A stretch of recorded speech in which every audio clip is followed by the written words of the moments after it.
CGL. This is just an absolute treat. These players are so damn good. The talent on these teams is undeniable. Everybody on every team right now is making plays. It's going to be an exciting start to the season, and it'll just get better from here on out. We're about to step to a whole new era of Overwatch esports.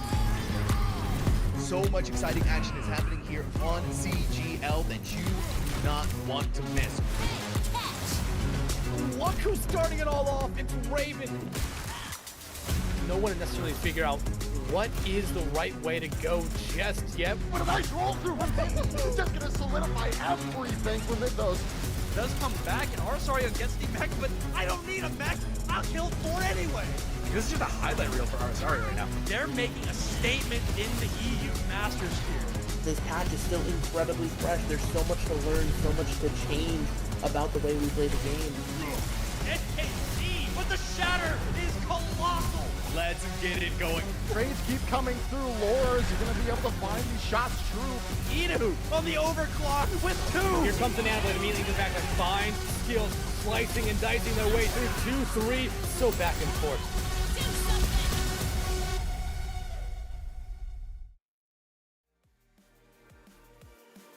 Hello everybody, welcome back to a wonderful cozy night here with CGL Season 15 coming at you on this rainy day, at least for us up here on the North Coast. I am Anavo, joined by the wonderful Thor. Thor, it has been so long. It has literally been so long since we cast together. I am so excited to have you and I covering Amplify versus Vicious Sharks for the mid-season bracket. Yes, and what a great way to really just, get ourselves back together with a cast by, going up against these 2 teams who are going to be bringing us some, banger gameplay, maybe some viciousness from these Sharks. Definitely going to amplify a lot of energy in that room, but at the end of the day, one of them will have to come up on top. But before we get there, we do have to know, what are the players on these respective teams? Exactly. We have to looking at these rosters real fast. Amplify coming up to you fast, and first and foremost, here is Amplify's lineup for the night. We have Winter and Phone. They'll be on that DPS line. We have Gap, gapping others with a tank, of course, and we have Crazy Cat and Ewan in the back line as well. These guys are gonna be looking so super duper strong. We have also 2 subs I do want to highlight as well. They're gonna have Solo Zen and Consequence in their roster. You might see them come up at some point in these matches, but otherwise here are starting lineups for Lijiang Tower. And going over to Vicious Sharks, one of the teams under the Vicious org. We have seen them multiple times. Thor, take it away. Exactly. We do have as our starting lineup Lucas, Panda, Sunless, and Water, and I think the other one is supposed to be, Tracemaker is their other DPS. So they are going to be that starting lineup for this team, but even behind the scenes, they're a pretty large roster altogether, right? They have 5 players back in, their substitute pool with Pla, Panda, Drexen, Epix Ray, and Mobilize. So maybe one way or another, we will be seeing them come up on the screen. This is Tracer, Eraser, and then we go ahead and just kill Diva. The Seraphim is crying right now. Yes, these are our rosters for Vicious Sharks. They also have a couple of subs I also want to highlight real fast. We have Pub, Pando, Drixen, Epic, Zray, and Mobilize in the back, just in case any swaps are needed as we head into the mid-season bracket. Once again, as a reminder, mid-season, you only have to single in bracket. You have just like this. Here's the bracket in question. Ducks going 0-3 against it's Retirement Home. Okay, they spelled it differently, so I thought I was going crazy, but no, I'm not. It's Retirement Home taking the W, going over to winners round 2, and there are accolades for actually making to the midseason playoff. As I recall correctly, you will get a automatic 1 point for qualifying. I believe you get an extra half point for round 2, and then if you get first place, you get a match win under your record in the regular season, which is honestly huge when it comes to standings for playoffs. So doing well in the midseason is extremely beneficial for those that are looking to get to that playoff bracket for season 15 and be crowned the winner of this bracket. Now, let's look at our map pool is set. kind of. We have Lijiang Tower gonna be our first map, and then the loser gets to pick both the mode and the map for their next pick here. And of course, the winner will always be choosing that side, whether it's escort or hybrid that goes to next. Exactly, and I think that being able to pick not just only the mode but the specific map in it is a game changer, right? Normally when we have the modes pretty set in an order, you're really forced to make decisions based on what map is in the pool. But now that we're at this mid-season point where you can also pick which mode you want to go to right away, it offers a diverse set of strategies to go into, especially if maybe you're someone who leans towards something pokier at the end of the day, which one way or another, escort maps are just generally pokey, for example. But before we can get all into that strategy hubaloo regarding modes and maps, we do have to get through Lijiang Tower first, which is our first map of the night. And even to that, we have to talk about our bans. As you guys know, Season 15 of CGL introduced the hero ban system. Has been honestly one of my favorite parts of the new season, just in general for Overwatch in its entirety. And as we go towards the ban phase, there's a lot of kind of similarities you can kind of see on Lijiang Tower. As many teams have scrimmed this, it's kind of the control point, the control of King's Row. Like, you've scrimmed it, you've played it, everyone loves it. There's no fault except for Control Center and the existence of Junkrat. So lots of reasons to go for a hero ban. And as our teams get settled and start to think about those bans, I have to say, you might be seeing more, because Lijiang Tower does lead to a lot of favor towards Brawl. You can play some dive around, I believe, Gardens, but you will see Control Center and Night Market both be kind of plagued by that Brawl composition that you see. So I wouldn't be surprised if we saw Sim ban. I wouldn't be surprised if we saw a Ram ban. Mauga has been back. We're back in Mauga meta, by the way. First of all, I thought we have escaped December 2024 or 2023. I thought we escaped that, but clearly we have not. Mauga's back, baby, better than ever. I mean, I think that just is the way the cookie crumbles and the game crumbles one way or another. We go back to one meta tank to another, right? Usually that's how it is, right? When a new hero comes out, generally is way too overpowered, really needs to be fine-tuned, like, to be brought down a level. I think that seems to be the design philosophy of Blizzard at the end of the day. So if Mauga's back, that is just most likely a response to the fact that maybe there have been tweaks to, you know, certain other heroes in the game. But going back to just the bans in general, Lijiang Tower, generally your very typical Brawl map at the end of the day, right? You'll see people back in days of Overwatch 1 at least try something different once in a while to, like, varying levels of success, right? But harder to do nowadays with the loss of one tank. So I think that's why generally we just lean back towards Lijiang Tower being predominantly Brawl at the end of the day. It makes the tank feel good for being the only one in that role. But yeah, like we said, bans. Really good addition, I feel like, to the system. Also, perks! Oh my goodness.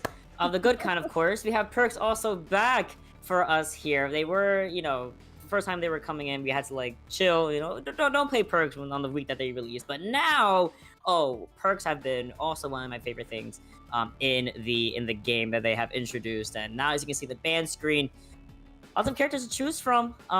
Looking like, honestly, I would just ban something like that would hinder a Brawl comp, regardless if it's Ryan, if it's Ram, if it's Malco, whatever. I would hinder it's speed. With, like, speed, go in, go speed. hard, and what it comes with speed definitely might be a Lucio. Is it going to be a Lucio?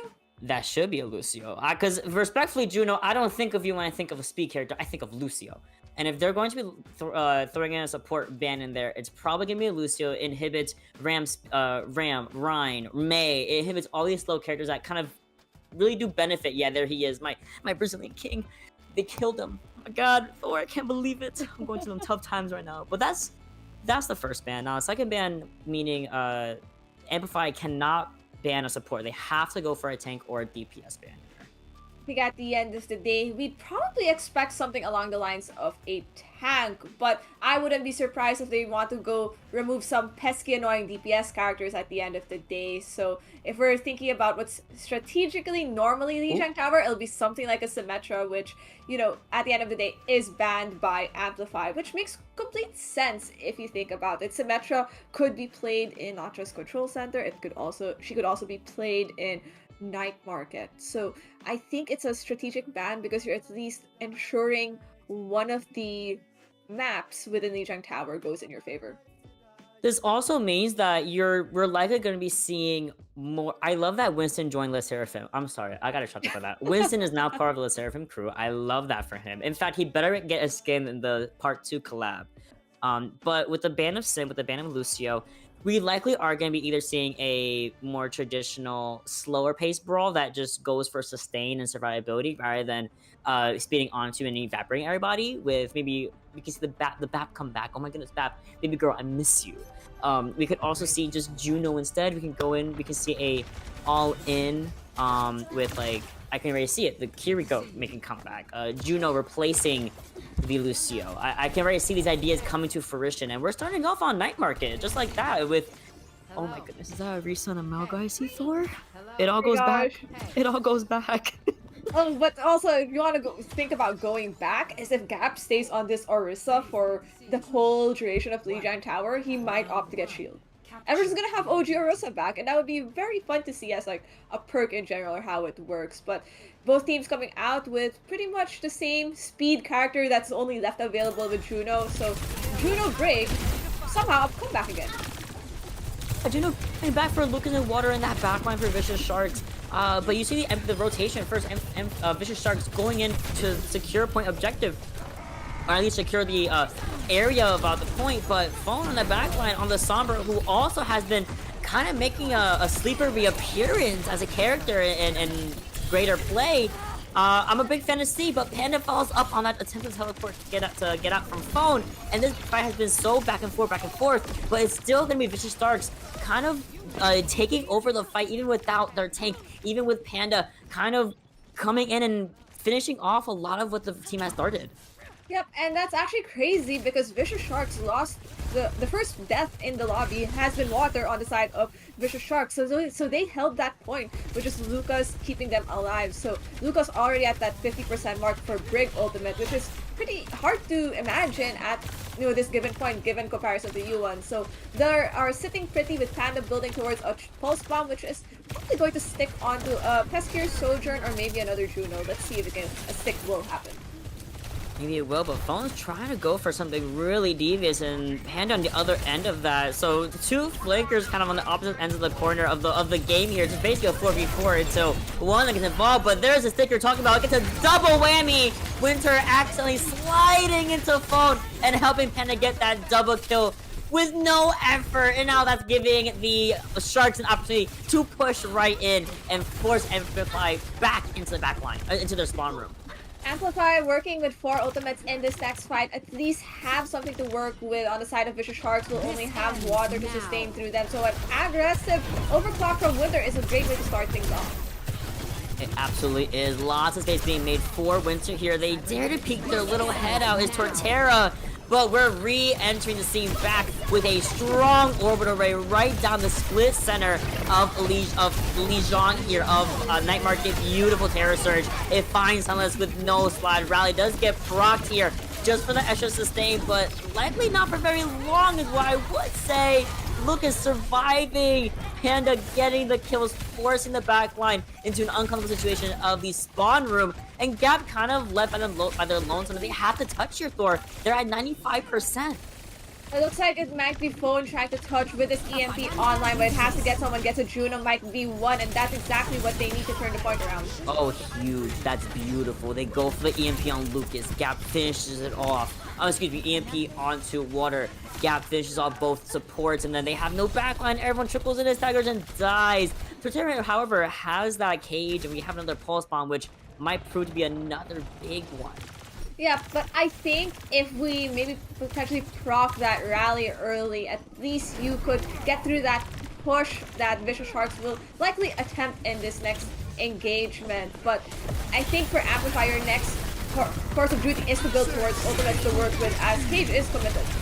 Oh, Cage committed onto a rallying backline. Everyone jumping in. They jump in me. Oh my god, they're jumping him, Thor. Oh my goodness.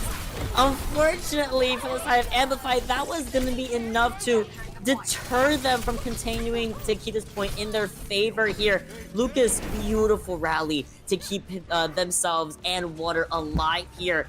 Phone trying to touch, Gap goes to the ball, but the rollout will not be seen today. It's 150 to about 50%, which honestly isn't horrible on Night Market. No, definitely not horrible. They managed. If there's one thing Amplify were able to do, it was turn things around. Just really unfortunate that, you know, the supports of Amplify were indeed caught out in that mega room with that Cage. And if you're the remainder of Amplify, your job at the end of the day is maybe to get some trades from outside of the Cage, because hopefully that rally was enough to keep, at least for a significant chunk of time, the supports alive, which kinda did. Just unfortunate no trades happened in the end. But we are entering to Garden, and it looks like we're having a Mauga v Mauga match up here with Gap saying to Orisa it's not enough to deter Torterra on the Mauga character. Phone switching over to Afara means they're probably going to try pressuring out the more stagnant targets of the Vicious Sharks core, with that primary focus on Brig and Juno. For sure. And of course, when you have that far perk which can suck you in to push you out with the concussive mind, or the concussive, that's also really good that people have now noticed nowadays. But huge. I love Phone going up towards the rooftop, use that as natural cover, and just finishes off the rest of the team here. Winter going up, not very far behind, and that's a complete turnaround for Amplify. Yeah, if I'm Vicious Sharks, I think I would need, you know, another DPS maybe to pressure out the Pharah in the sky. I think sticking to the Brig for this, you know, set of fights might not be the play as needed, because there's nothing really diving this core consistently. I think Amplify prefers to play at this distance, with Winter really just timing that, you know, engages with the spam of Phone. So great job to Amplify for, you know, really putting things together and creating a play. But they are building towards ultimates, and ooh, Yuan manages to get Panda right away.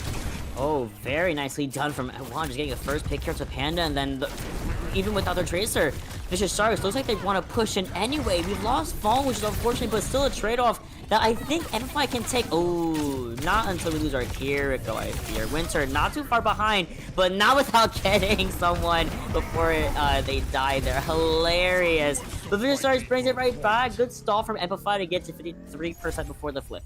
Yeah, 53%, and luckily enough, Winter did not use Pulse Bomb at that given moment. I would have been so tempted to just drop the Pulse, maybe get something big, but Winter, having more patience, decides to hold on to it and use it potentially for this next engagement. So with 5 ultimates on the side of Amplify and maybe close to the same on Vicious Sharks, it's going to be an ult fiesta. Cage already committed a gap. That's one cage, that's 2 cages. I heard a barrage is coming through. Here's a rush and oh my goodness, there's a lot on my screen right now. I'm shocked the server didn't crash. But somehow, despite, you know, more ultimate I think being used for Amplify's end here, it's looking like Vicious Sharks is still in the fight. They're still able to get a lot of value. The overclock had to be brought in order to secure the kill into Gap. And that is, and then we're making space with the said overclock. But Thor, I have to say, using every single ultimate has been used here on both teams. Teams have used all ultimates, nothing on the bank to work with, so this is going to be dry fight, and it looks like the dry fight is leaning towards the favor of Amplify, as Vicious Sharks have used all their cooldowns just to ensure that they kept the point. So for the ult dump that happened from both sides, 61% is a solid space, or is a solid percentage to, you know, cap it at before it turns over. So it's back to building up towards these ultimates yet again, with Panda being the closest to another ult. Wait, no, I'm kidding. Winter's first. He's already running away. Winter's dead. And Winter, she might have just gone a little too close to the sun and died. Sunless, really good pick there. Now it's just up to Panda, maybe get this pulse as early as possible. Oh, look at that. Yeah, that's a perk coming in clutch I was talking about. It sucks everybody in, puts them in beautiful space for Fawn to just move around with the barrage and focus down Lucas. Ewan going in, helping secure another kill onto Sunless. That's both DPS pretty much out of the picture for Vicious Sharks, and we're at 95%. We're gonna go to a round 3 here, as I don't think anyone can touch, even in the face of adversity. Beautifully done, beautiful turnaround from Amplify. This is now a true game here, Thor. Yeah, we're heading to the the dreaded map where is 100% the reason why we try to ban Sim and or Junk whenever we want to. Yes, people, we are heading to Control Center, and I wouldn't be surprised if the teams are at least honest enough to stick to what they were initially playing in Gardens, because I don't think Junkrat as a character, as much as it's a lot of spam, is going to bring as much value if you're planning to run something like a Mauga that's just going to be willingly able to tank all of that. But Phone, rather than sticking to that Pharah with all the perks, decides they're going to go start from scratch yet again, playing the Genji this time. And oh, Panda? Okay, Panda sticking to the Tracer. No dishonest Junkrat gameplay. Oh my god. No, I'm kidding. I get why it works, but I feel like also if you're not the one already, if you don't have the point with Junkrat, it gets even harder to have that spam potential. Phone, however, just going in, deflecting everyone away, gets back towards the front line, gets a kill for free, and then gets topped right up to do it all over again. Dash pretty much back online, and Genji's perks. Oh, we're going for a quick pause. Quick pause. This is great. I'm wondering if someone DC'd in the lobby. That might be the case. But just from that, Phone coming in clutch, getting that cleanup kill just turns the point in the favor of Amplify right away, forcing Vicious Sharks to go, back to spawn, have to rethink their choices a bit before they re-engage again. So Amplify at least are certain to have the tick percentage work in their favor.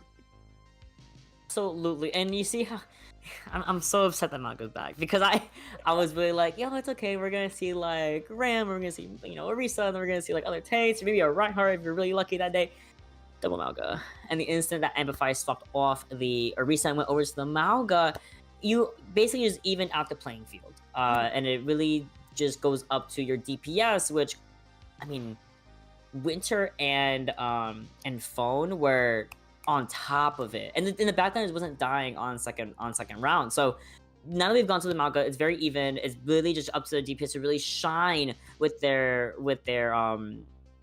honestly with their skill, as with the positioning, with their skill, with their accuracy. So there we go. We have Amplify. We're back in the game. Amplify starts off really strong, control point in their favor.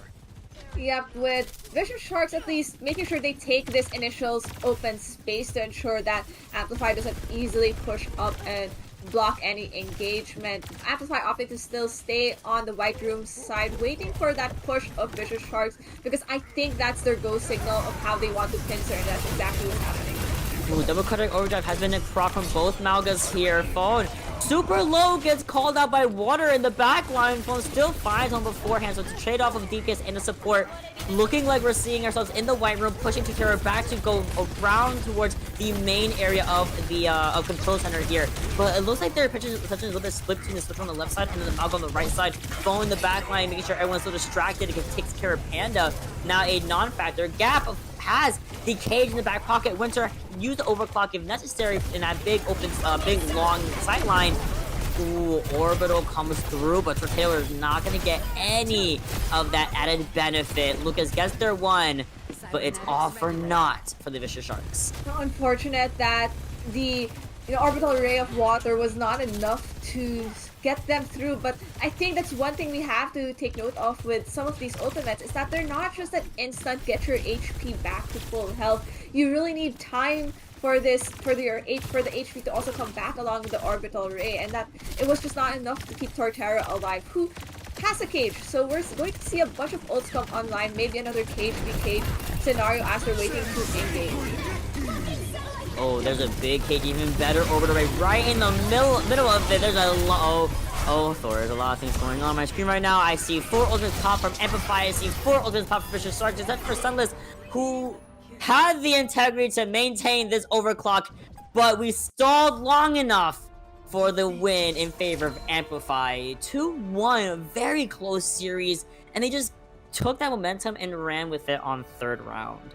Exactly. I think when the push comes to shove of having really this DPS line shine, it seems like the DPS line of Amplify was just a cut above the DPS line of Vicious Sharks. So if I am Vicious Sharks, I would want to at least figure out how to maybe answer this very coordinated dive coming from the DPS line of Amplify. So great job to them. And for Vicious Sharks, hey, if there's one thing you have in your favor right now, it's picking the next mode and map we're going to.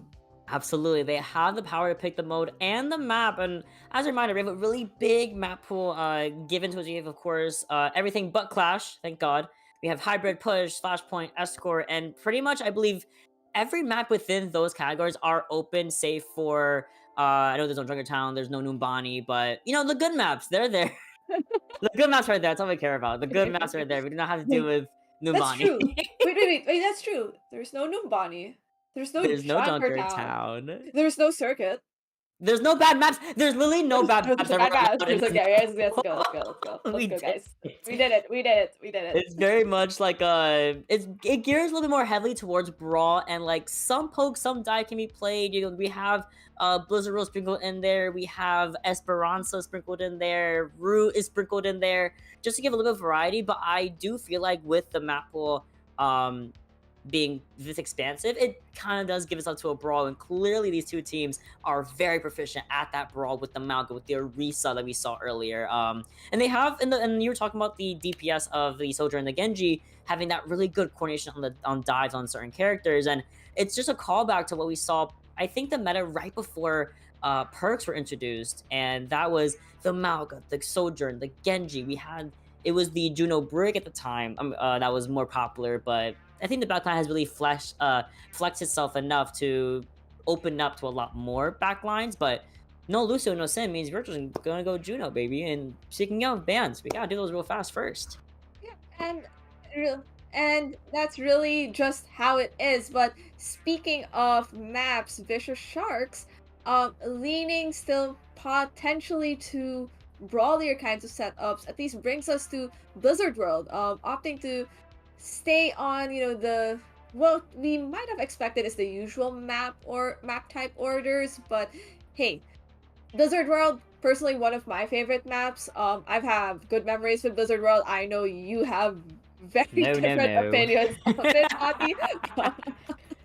It's always good fun. That's how it goes. But I think Blizzard World is one of those few maps where, if you take a look at the hybrid pool of maps, you have Eichenwald, Kings Row, Midtown alongside it. It's that one map where you don't have to necessarily run Brawl all the time. There seems to be at least some level of diversity, just like variety that you can have in terms of compositions that you can run. I think Blizzard World, especially that first point, yes, the point in itself might be more brawlier, but you have a lot of high grounds to work with, and that just enables the poke. Absolutely. That's why I feel like a lot of teams have been I've been noticing teams have been picking Blizzard World over some of the, I guess, more well-known maps like Kings Row, like Midtown, because you would think, hey, I have access to Kings Row, boom, I'm going Kings Row. But it's all strategy in these tournaments, and if you're going against if you're the one down, you're like, hey, we tried the brawl, they mirrored our brawl, they were low-key cooking a little bit better with the brawl, let's try and limit that a little bit, let's try to force them into something a little bit more uncomfortable, or at least not warmed up yet, since the brawl is literally warmed up with that Malga, but it will force a Winston or a Diva onto Blizzard World. It will force a Sigma onto Blizzard World, especially first, even second are really good for that Sigma poke style. So as we get to the bans, they kind of become more expansive. Lijiang Tower leads you to ban some similar characters. You would see the Sim get banned, maybe the Mei, maybe the Junkrat, maybe the Lucio. That's like a very honed in, okay, I don't want Brawl to be played here, I'm going to ban these heroes that limit the Brawl in some way, shape, or form. But Blizzard World, anyone can be played on Blizzard World, really think about it. You can play a Widow, you can play a Zen, you can play a Bap, you can play a Ron. Well, not too much. You can play a Sigma, you can play a Diva, you can play a bigger plethora of characters. So the bans here might get pretty interesting. Yep, and I think one of the ways teams may decide on, you know, the way they want to ban heroes would be looking at, hey, which is this one character a specific player is just hyper comfortable and really solid at, right? Let's nerf them for it on this map, on a map like Blizzard World, just because it is a strong hero on a map like Blizzard World. So I think that might be a strategy that these teams might take at the end of the day. But you are correct that because there's a variety of compositions that you can run on Blizzard World, you can just... It's an open book for bans, right? Pretty much. But obviously there are some bans that are like, why would you ban that at the end of the day, right? Like, no one's ever going to play it, like, I don't know, say someone deciding to ban a Life Weaver on Blizzard World. Not too much. I feel like there's worse ones. That's a bad one though. That's pretty bad. No, I'll give you credit where credit's due. That's pretty bad. Like unless you have like a Lifer OTP that is putting hell in your life, I'm not banning Life Weaver anywhere. But I will say, yeah, target bans is absolutely a true like game plan. I'm CGL Diamond Tier. Stop banning Kiriko map 3 against me, please. It's happened, Thor, every single week since week 1 up until round 1 of mid-season. Kiriko has been banned in map 3. I am like, guys, I'm not a Kiriko one trick. I can play other characters. Please, I just want to play the character I like to play. God, oh, dang it! Wait. I thought you were an Ana one trick. Right? No, wait, stop. You're telling them the real team. No. I've never touched Ana in my life. I don't know what Thor's talking about. Oh, here we go. Ban screens are now up and running. It's Vicious first turn as they are the losers. They get to pick map mode and do bans first. So again, super open. Could be anything here as we start to lock in, go down. I kind of expect the support ban first and foremost though. Let's really see, because they might just ban like Kiriko or Ana, and that's really big. I think they're Moti with the Kiriko ban. But I felt targeted. Okay. You felt targeted. But Vicious Sharks opting to ban the Sombra just may actually be, you know, a hint of which character was causing them potentially the most trouble back in Lijiang Tower. It seems like maybe back then, I'm not sure if it was Phone. It might have been, I'm not sure if it was Phone or Winter who was on the Sombra was just wrecking havoc by, you know, just hacks here and there. So maybe that is a pretty solid pick from them. But I think if we're in Blizzard World with these selections left, I'd probably ban attack. I think there's no reason to ban a support because almost all supports can be worked on Blizzard World, and that's exactly what Amplify are banning. They're banning a Wrecking Ball instead. So this is pretty interesting ban. I'm not mad about it. I think I'm trying to get into the brains of these Amplify players, but I think just the amount of disruption and lots of potential ways to, I guess, go out, like come in, do a dive, cause disruption, and then quickly go out. I think Blizzard World's that kind of map, and banning a character that's hard enabled by that might be a pretty solid play. Yeah, I was gonna say I'm actually really interested in the ball ban in response to the Sombra ban. That's just because arguably the biggest counter to ball is Sombra, and they want to make sure, okay, you're gonna ban our Sombra, we're gonna make sure you can't play ball here. We're gonna make sure you can't be a complete disruptor of my comp. You have to work a little bit harder than that to make the, you know, get rid of our attention, to disrupt our focus. And that's really smart. You know, I love the ban system. Oh my god, it's so good. It's so much good, like mind games. It introduces something like such a deeper level of like mind games to Overwatch, which really wasn't there before. Are there bans in comp? I have not touched this. I've not touched comp in ages because I've been playing the other 6v6 game instead. Me too. I play Rocket. People keep taking my CAD, so I'm forced to play Rocket. Let's go. You know, I'm returning to a believer. That's what we're doing with Rocket. But very two different types of playstyles coming out from these two teams. Vicious Sharks opting for a dive composition with a Zenyatta, so not much peel happening is going to be existing for these two supports. So they're going to have to keep their eyes out for Winter, who is already, kind of figuring out where everyone is playing along with their Kiriko, as the D.Va might have already scouted them out.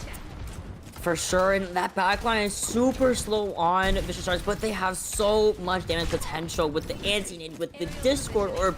And Lucas, please start flying at some point. Please get the levitation perk. I will start crying and laughing on this broadcast. But the backline over here from Amplify is the Ana and the Curie. Very excited about it. The rotation here, going for the high ground, now going through the staircase and forcing a very close encounter here.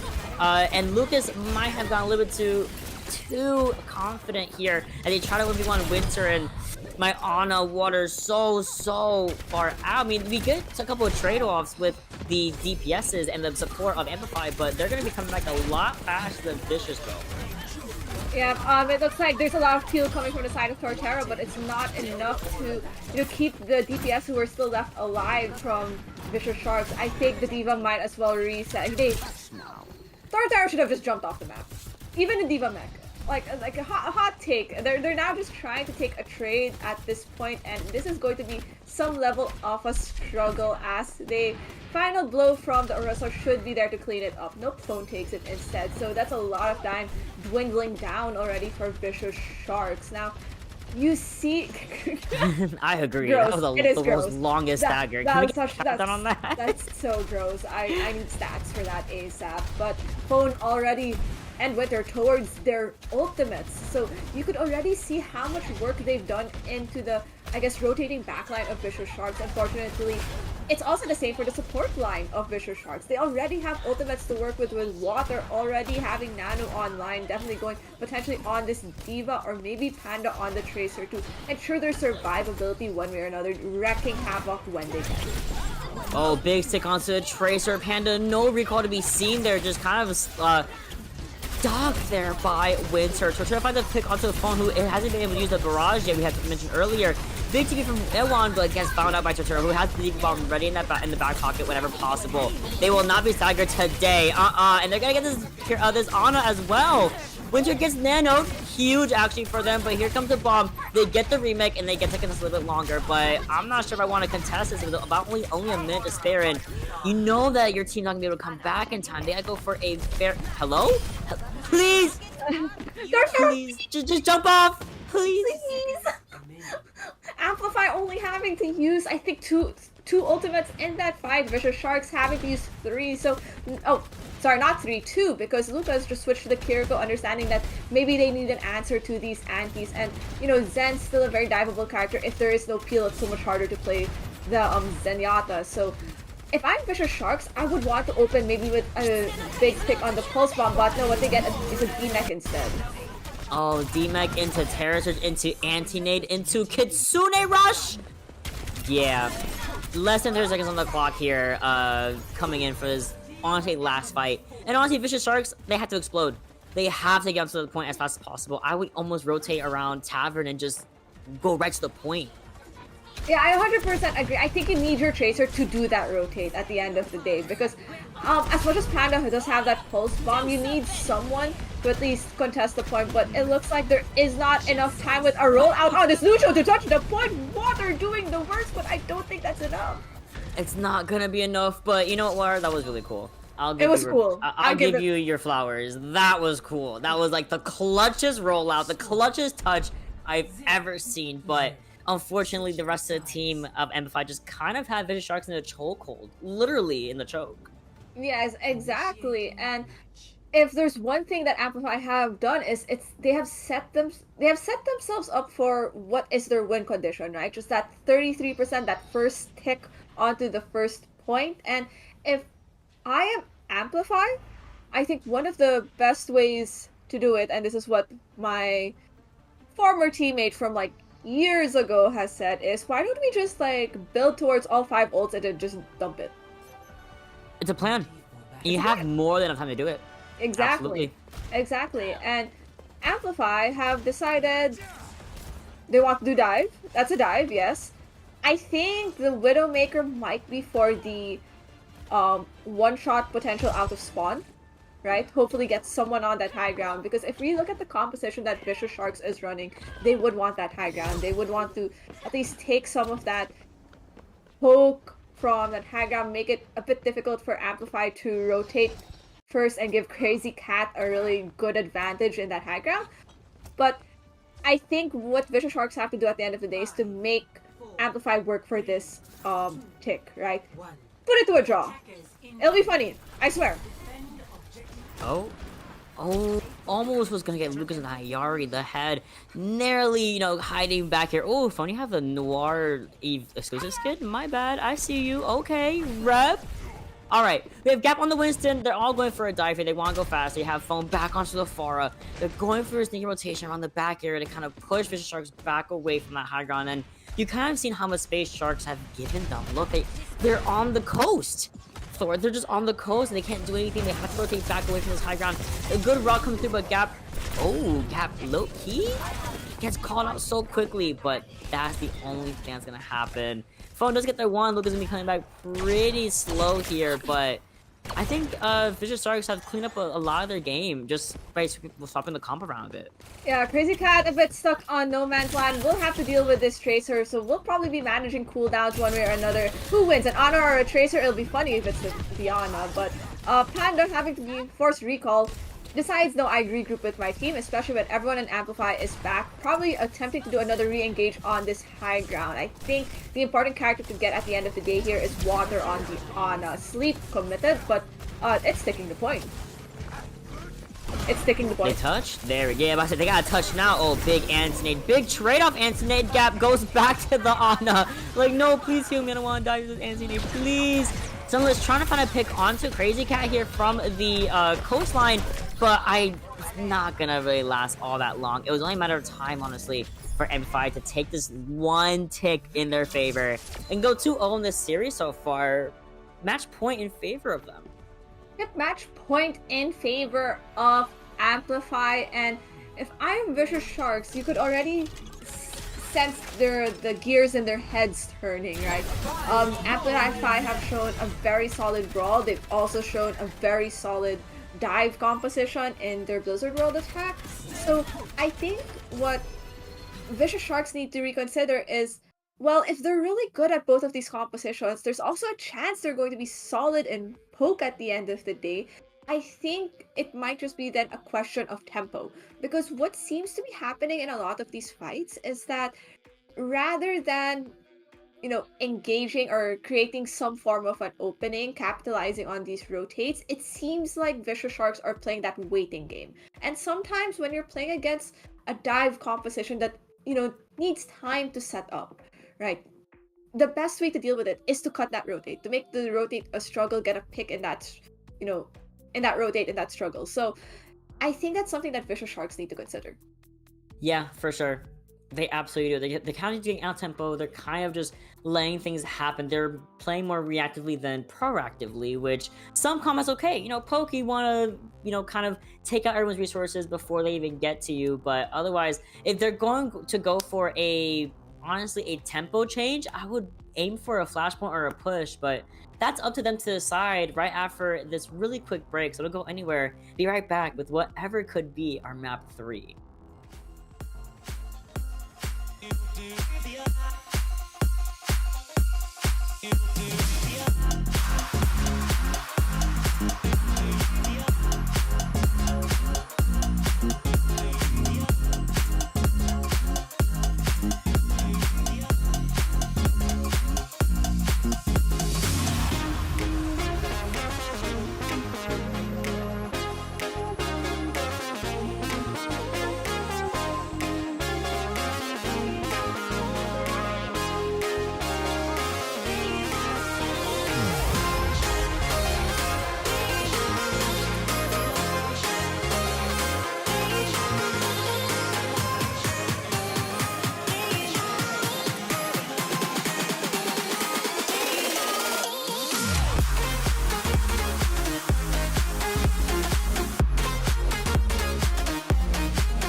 And we're back. It's a beautiful day for Amplify despite the rainy weather outside. 2-0 lead for them against the Vicious Sharks, who need to have their comeback now or never. And we have a word on which map they decide to go. We're going to go over to Rialto. Very interesting of all the escort maps we have available to us. And honestly, I don't hate it.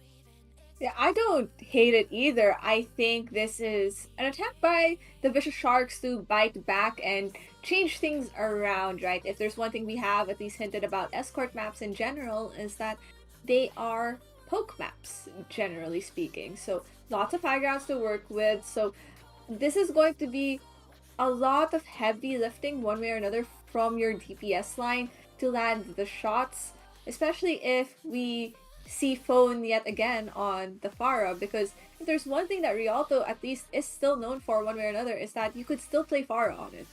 Yeah, you can absolutely play Pharah here. You can play a whole plethora of comps, but it does kind of lead itself to favor the poke, even a hybrid style with a poke tank and some more brawlier DPS or divey DPS.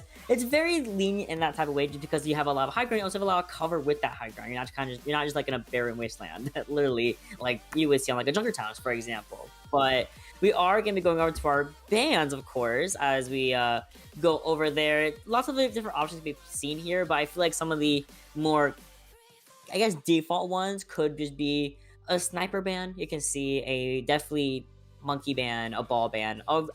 We could ban ball again, at least for Vicious Sharks. Amplify cannot repeat that ball ban if necessary, but otherwise, I'm kind of interested to see here. We can see a Pharah ban as well because of how I agree. You Bob mentioned. I think we agree on Phone's Pharah just being very nasty, really doing a lot of the heavy lifting for Amplify, and that's exactly the reason that Vicious Sharks want to ban this Pharah at the end of the day, because Pharah is a heavily viable character on Rialto, and with how oppressive Phone has been in the past few maps where he did play Pharah, it was providing immense value from a distance. And let's not forget the perks that come with the Pharah of the inverted conch mine.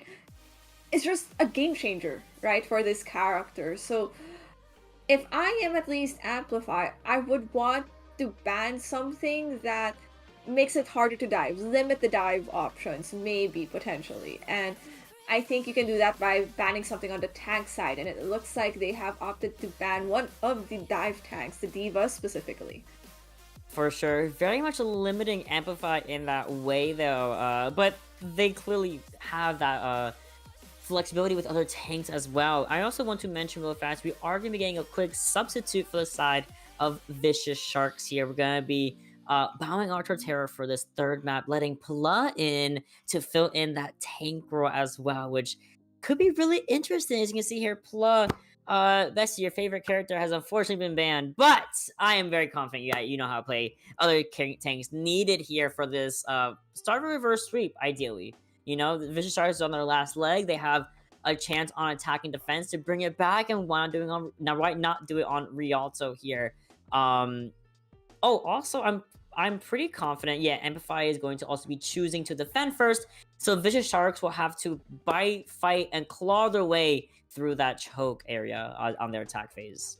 Yeah, bite, swat their fins, do what they can to really push this Amplify team to, another map. So if I am Vicious Sharks, I would, at least from the get-go, want to see what Amplify will be running for their defense, and then make adjustments maybe to the DPS that I'm running to deal with them. Because if there's one thing that this Amplify team has been showing, is that when assuming Gap stays alive and creates the openings, the DPS line of Amplify does crazy work. And from the looks of it, that's a ball. That's a ball. I mean, I love that teams now are starting to have just like substitute that solely play like funny characters like Ball, Doom, just like kind of more niche characters.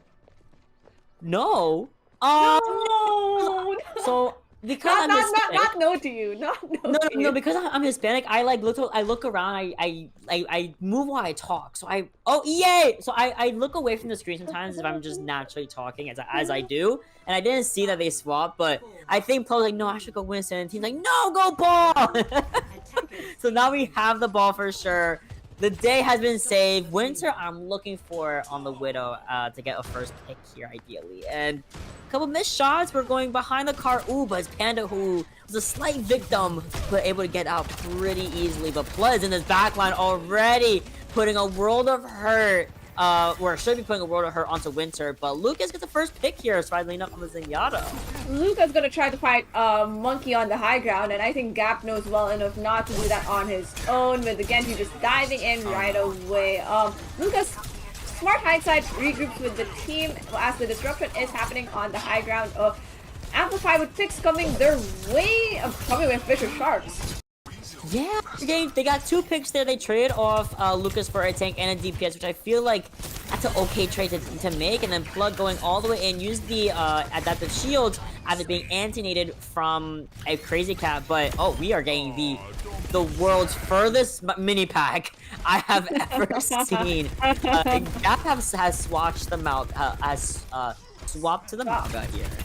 And I think that really is there to at least sustain through the point, because if you look at the players of Vicious Sharks, there really isn't anything that can melt a Mauga on its own while Club disrupts the backline of Amplify. So I think that does a lot of work from a distance, and already getting immense value with Gap taking out Lucas, and Crazy Cat, with the help of the team, I at least hope, right, gets plus. So back to the drawing board for Vicious Sharks, but sites online for Winter probably going to be used to figure out where this Vicious Sharks team is rotating and how to engage for this next fight, especially when Crazy Cat has this nag.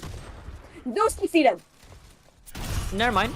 No sites needed, just they just hit the backline by just killing Sunless, unfortunately for them. Phone duking it out, trying to keep Pla in their place here to kind of allow Winter to have that space to work and, do Winter things. It's clearly, when you let Winter play the game, she kind of just rules and serve and lobby admins a little bit here on the Widowmaker. We have the sites activated as well until around the 1 minute and 30-second mark, 50 seconds up of complete. We nettled my Kiri, who is going in, killing the ball, and we're going in for a beautiful blade follow-up from Phone onto the back line. Lucas and Water, unfortunately, just didn't stand a chance. Easy cleanup, easy pickings. 3 ults used for Amplify. Only the Mines, the Nano. They'll have 4 ultimates coming up in the next fight, though. Yes, and I think what you would need is that Nano potentially to sustain, because if there's one thing that is incoming is this on the side of Amplify, it's that cage of Gap. Now, I think that opening that should be done by Vicious Sharks is to use these mines and to at least swap it in a space where everyone else on the team really can't escape, but they need to live first. They need to escape. They need to survive. They do, and they get the Mega Pack at the same time, leaving it unable to be taken by any of the people on this high ground. But unfortunately, Panda gone. Pla is just in the middle of their mines and just gets completely shut down by the backline there. I would also include Winter in that just because they're always in the backline with that support as well, being the Widowmaker. E1 has the Kitchen Rush ready for this next engagement, and it looks like it's going to be happening pretty fast as Pla is back from the spawn room with a lot of pressure on Phone, already getting that deflect out. Yeah, and it looks like Cage will at least be committed maybe to stop this ball at the end of the day, because there is card progress that still needs to be made, and Gap is making sure none of it happens. Ooh, 2 really good picks here. Gonna complete the Cage onto the objective itself. We go for the Anthony. We go for the Cleanse. Helps Gap out to get that Cardiac Overdrive in place. Lucas a little bit too late on the Transcendence to help out the team here. But it should be easy cleanup. I mean, we have overtime already activated. Lucas takes care of Gap, and they have a lot of distance to cover. And honestly, another fight to go through before they can even think about reaching that first objective.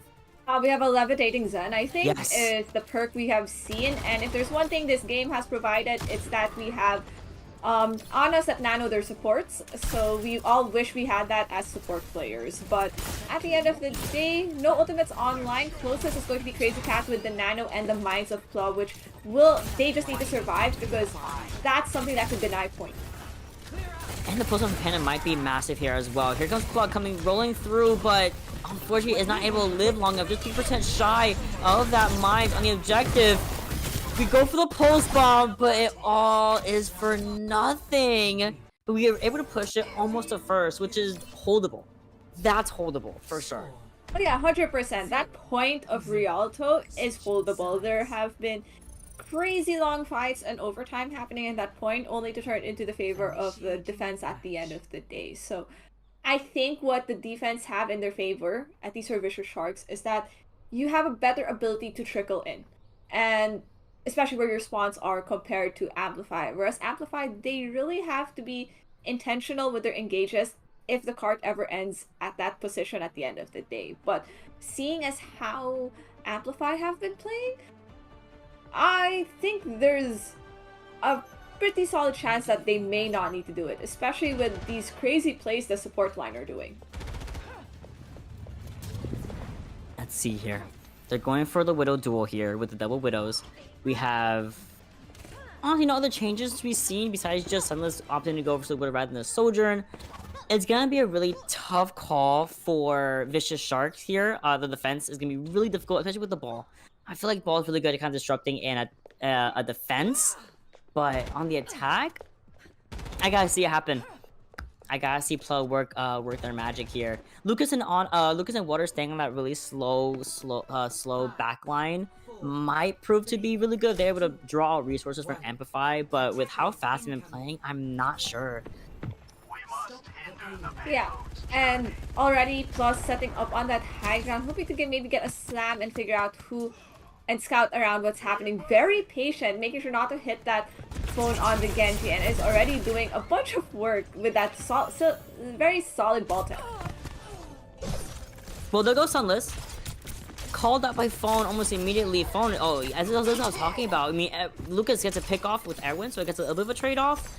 And Erwin might be able to come back a little bit faster just because we have the teleport at our disposal, but Lucas and War are both fighting for their lives in this backline, but they might be able to get the pick onto the Genji, which actually doesn't happen.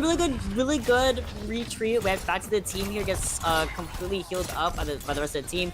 Panda gets 2, which is absolutely massive for the side of Vicious Sharks, so they're down by a lot. Oh my goodness, wait. A minute shaved off. I'm not gonna hold my breath quite yet, but Vicious Sharks looking really good right now.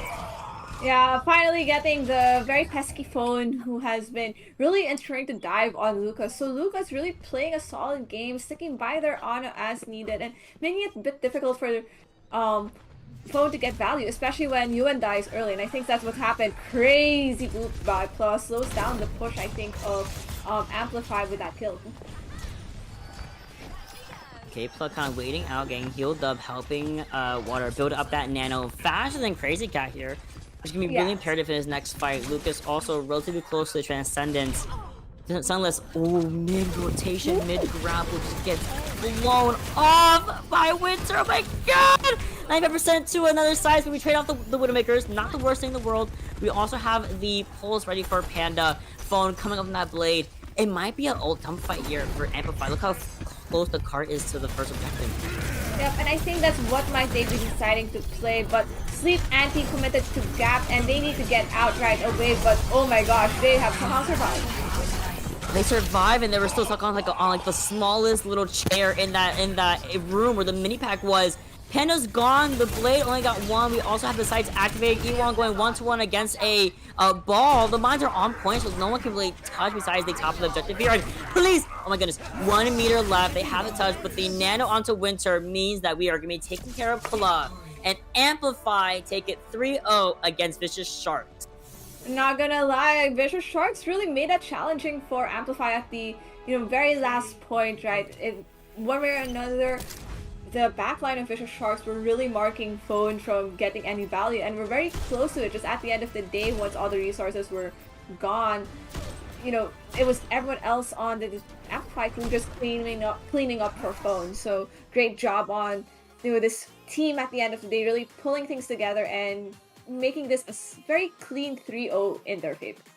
Absolutely, very well done from Amplify here. Vicious Stars also putting up a really good fight. They had a lot of flexible characters in their pool, but I feel like Amplify just had a little more coordination, a little bit more of that oomph factor by just always going first in a lot of these engagements, a lot of these fights. And again, Amplify really, really well done here.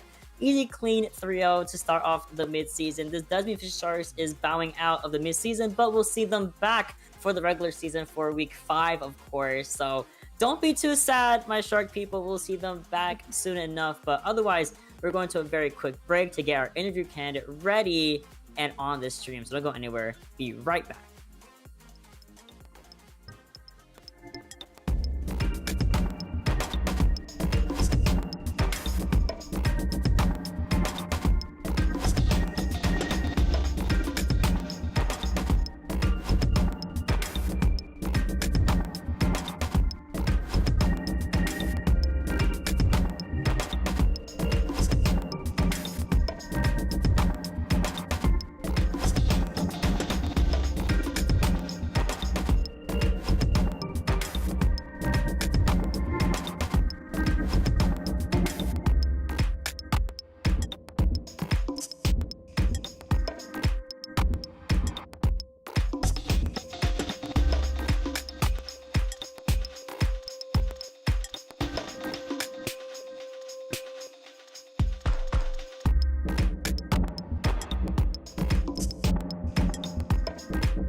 Welcome back, everybody. After witnessing a fantastic 3-0 from Amplify, I am happy to introduce the backline of said team. Ewan and Crazy Cat are here with us for a very quick interview about their success against the Vicious Sharks. Guys, how are we feeling? What's the vibe over there?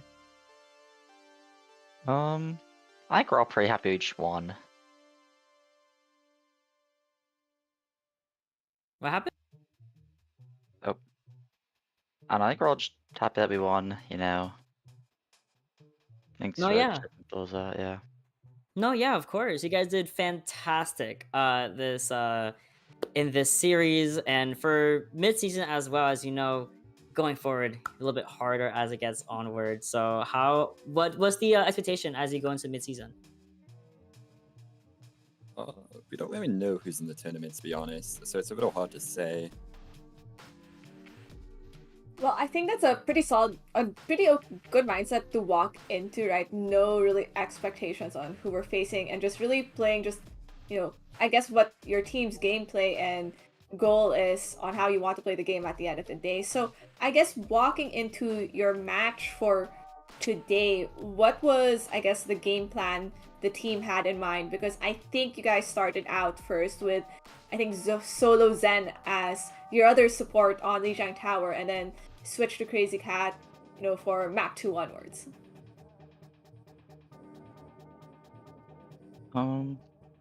It's like a secret strat we have. You know, we can't expose all the details of it. But there are there are like specific things that, we prep and plan depending on the map type or game mode or whatever. Alright. Well, I think that honestly, keeping secrets, always a good thing, right? That's a strategy at the end of the day. But I would want to at least understand maybe a bit of, how does the team decide, okay, what hero are we banning for a specific map one way or another? What is the, I guess, general process that the team goes through? A lot of the time it's just we don't want to play against this character. Like, we banned D.Va because D.Va's very boring to play against. And they played D.Va the previous map, and we didn't want to be bored, so we banned D.Va. Fair enough. I get it. I also banned some characters because I just don't want to play against them. I completely understand, and that's completely valid. It worked out for you guys very well tonight as well, so really good job on that. Just to let you guys go, since it's getting a little bit late, who do you want to give a shout out to on the broadcast? And you both can answer individually if you'd like. I want to shout out Crazy Cat. I'll shout out our manager, Finderath. No, nice, beautiful. And again, congratulations to you guys. Thank you so much for your time. Thank you for putting on a really good show for us. I hope to see you guys again on the broadcast for your next mid-season match. But otherwise, enjoy this victory, okay? Have a wonderful night. Thank you. No Thank problem. you. And that is all we have, at least for right now, because we have another match coming at you in just, 45 minutes? With us two back on here to talk about it. Let's go over to the schedule real fast so we can get a quick refresher on what transpired earlier today. Because there was also an EU match that I think went, I think there was an EU match also earlier today, but, it's okay. We just saw the 3-0 from Amplify. We're also going to be seeing SOS, aka sort of skilled, nothing too crazy, sort of skilled, versus Celestial Knights at 10 o'clock. So please come right back here to see that game get covered, because we'll all be back here. It'd be really nice. Thor, any last words before we go on a quick break? None whatsoever, but yes, do come back for some, maybe actually skilled gameplay, not just, sort of skilled, just they're just selling themselves low a bit, but I'm pretty sure it's going to be a banger one way or another if, these matches are anything to talk about. No, for sure. But otherwise, that is all we have for you guys, at least for this block. We'll see you guys at 10 o'clock for that match, so don't go anywhere. Going to take a very long break. We'll be back with a banger of a series on our hands here.